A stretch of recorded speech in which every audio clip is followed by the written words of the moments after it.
আজকে আমরা বরং একটু পুরনো দিনে ফিরে যাই কি বলেন সেই ৯০ বা ধরুন ২০০০-এর দশক। হ্যাঁ, হ্যাঁ, সেই সময়টা। মানে অনেক কিছুই মনে পড়ে যায়, তাই না? একদম। কিছু লেখা, কিছু স্মৃতি, কিছু নোট এসব ঘেঁটে একটু বোঝার চেষ্টা করা যাক তখনকার জীবনটা, অনুভূতিগুলো ঠিক কেমন ছিল। হুম, যেমন ধরুন খাবার, টিভি দেখা, খেলাধুলো, পাড়া মহল্লার জীবন কি ছিল সেই সবের মধ্যে। চলেন একটু সেই সময়েই ঘুরে আসি। আর দেখুন ইন্টারেস্টিং ব্যাপার হলো, এই যে স্মৃতিগুলোর কথা হচ্ছে, এগুলো তো শুধু একজনের না, তাই না? ঠিক। এটা আসলে একটা পুরো প্রজন্মের অভিজ্ঞতা। মানে ওই মিমি চকলেটের স্বাদ। ওহ, মিমি চকলেট, হ্যাঁ। বা ধরুন টিভিতে মিনা কার্টুন দেখার জন্য বসে থাকা, কিংবা টিপু সুলতান। হ্যাঁ, রবিবার কখন আসবে সেই অপেক্ষা। ঠিক। আবার ধরুন আর্কেডে গিয়ে ভিডিও গেম খেলা, বা গলির মধ্যে ডাঙ্গুলি।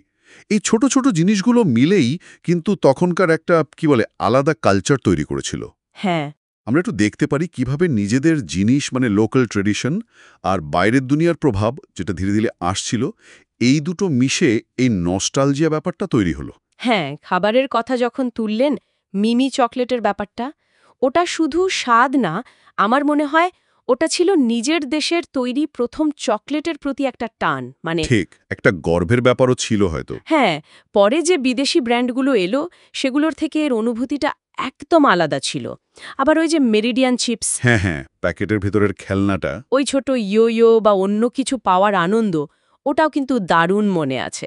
আর রাস্তার ধারে কুলফি বা মশলা মাখানো চানাচুর। অবশ্যই এই রাস্তার খাবারগুলো কিন্তু পাড়া মহল্লার জীবনের সঙ্গে জড়িয়েছিল, তাই না? একদম। এগুলো তো শুধু খিদে মেটানোর ব্যাপার ছিল না, এগুলো এক একটা এক্সপেরিয়েন্স ছিল, বন্ধুদের সাথে আড্ডা দেওয়ার একটা কারণ ছিল। ঠিক। এই ছোট ছোট জিনিসগুলোই তখনকার সমাজটাকে মানে সামাজিক জীবনটাকে বেশ অন্যরকম করে তুলেছিল। বাড়ির ভেতরের ছবিটাও কিন্তু বেশ আলাদা ছিল, বিশেষ করে ওই টিভির সামনে বসাটা। একদিকে সিসিমপুর বা মিনা কার্টুন, শিক্ষামূলকও বটে। হ্যাঁ, শিক্ষামূলক তো বটেই, আবার অন্যদিকে মিস্টার বিন বা স্কুবিডু দেখার জন্য অপেক্ষা করা, সেটাও একটা বড় ব্যাপার ছিল। হুম। আর যেহেতু তখন একটাই চ্যানেল মূলত বিটিভি, হ্যাঁ, তাই তো। তাই প্রায় সবাই মিলেই কিন্তু একই জিনিস দেখত। এটা কিন্তু না চাইতেও একটা একটা সামাজিক বন্ডিং তৈরি করত। ঠিক বলেছেন। শুধু টিভি কেন, কমিক্সের জগতেও তো চাচা চৌধুরীর মতো চরিত্রগুলো নিজেদের কিছু একটা ছিল। একদম। লোকাল আর ইন্টারন্যাশনাল বিনোদনের একটা ইন্টারেস্টিং মিশ্রণ কিন্তু ছিল তখন। খেলার দুনিয়াতেও তাই।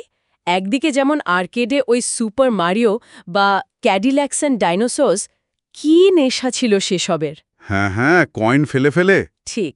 আবার অন্যদিকে বাড়িতে ওই NES বা ভিসিডি গেমিং কনসোল, আজকের দিনে প্লে স্টেশন বা এক্সবক্সের আগের রূপ আর কি। কন্ট্রা খেলা। হ্যাঁ, কন্ট্রা। আর মাঠের খেলাগুলো তো ছিল মানে একদম আউটডোর। লুকোচুরি, ডাঙ্গুলি, বউচি। খেলার কি শেষ ছিল? কত রকমের খেলা। তবে ওই ২০০০-এর দশকের দিকে এসে মানে শেষ দিকে একটা চেঞ্জ কিন্তু দেখা গেল, তাই না? হুম। কি রকম? বাচ্চারা আস্তে আস্তে মোবাইলের দিকে ঝুঁকলো, ওই যে অ্যাংরি বার্ডস জাতীয় গেম। ও আচ্ছা, হ্যাঁ, স্মার্টফোন আসার পর আর কি। হ্যাঁ, আর কার্টুনের জগতেও ডোরেমন, শিনচ্যান এগুলো পপুলার হলো। ডিজনি বা হাঙ্গামার মতো চ্যানেলগুলো চলে এলো। ঠিক। প্রযুক্তির প্রভাবটা বেশ ভালোভাবেই বোঝা যাচ্ছিল তখন। একদম। আচ্ছা, গানের ক্ষেত্রে ওই মিক্সটেপের ব্যাপারটা আমার খুব ইন্টারেস্টিং লাগে। ওহ, মিক্সটেপ। হ্যাঁ, মানে নিজের পছন্দের গানগুলো বেছে নিয়ে একটা ক্যাসেটে রেকর্ড করিয়ে আনা। ঠিক। তার জন্য দোকানে যাওয়া, গানের লিস্ট দেওয়া, অপেক্ষা করা। হ্যাঁ, সেটার একটা অন্যরকম থ্রিল ছিল, যা আজকে স্পটিফাই বা ইউটিউব মিউজিকের যুগে ভাবাই যায় না। একদম। এই অ্যানালগ যুগের এই ছোট ছোট আনন্দগুলো, এগুলোই তো তখনকার লাইফস্টাইলের অংশ ছিল। আচ্ছা, যেমন ধরুন ঢাকার রাস্তায় মিশুক বা বেবি ট্যাক্সি দেখা যেত। হ্যাঁ, প্রায়ই দেখা যেত। এখন তো প্রায় নেই বললেই চলে। নেই বললেই চলে।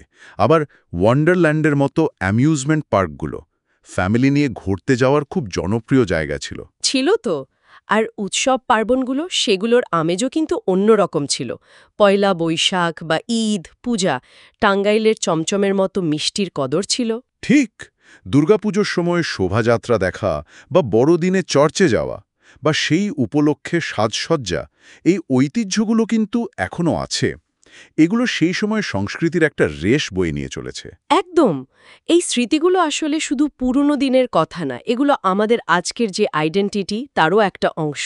অবশ্যই। তাহলে আজকের এই যে সংক্ষিপ্ত স্মৃতিচারণ আমরা করলাম, সেখানে আমরা দেখলাম ৯০ আর ২০০০-এর দশক জুড়ে ছড়িয়ে থাকা কিছু মুহূর্তের ছবি।